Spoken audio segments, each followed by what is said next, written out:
Tila rumaragas ang ilog ang baha na nararanasan sa sitio San Jose sa Naga City. Kaya sumakay sa bangka ang lalaking yan. Nangyari yan sa gitna ng malalakas na pagulang dala ng bagyong Christine.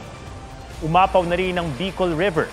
Sa taas ng baha, halos bubong na lang ang kita sa ilang bahay.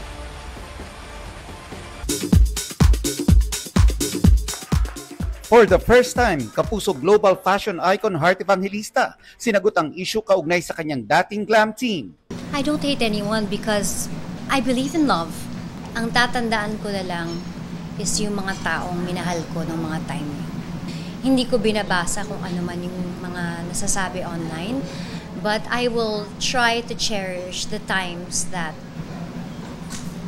I thought mahal nila ako. I have to learn to slowly unlove people. And that's painful for me. Napag-usapan din si Miss Universe 2015 Pia Wurtzbach na active din sa mga fashion events. So that's once and for all. Woman to woman, I never had a problem with Pia. In fact, I was one of those who cheered for her in the past. And I'd like to think that it was the same for her. But I really truly wish her the best. Sana maging okay siya at sana hindi niya maranasan yung mga naranasan ko sa nakaraan. Nag-message ang GMA Integrated News kay Pia at hinihintay pa namin ang kanyang tugon. Nelson Canlas nagbabalita para sa GMA Integrated News. Walang amo-amo pagdating sa isang alagang aso. May marunong magtampo at meron ding nauuna pa sa movie marathon. Pusuan na yan sa report ni Ian Cruz.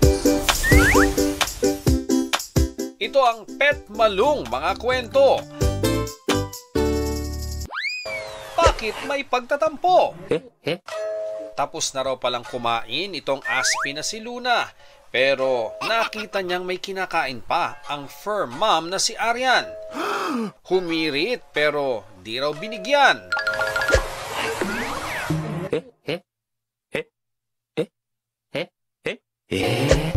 Sorry na lang. Binge watchers naman itong sina Moji at Chacha.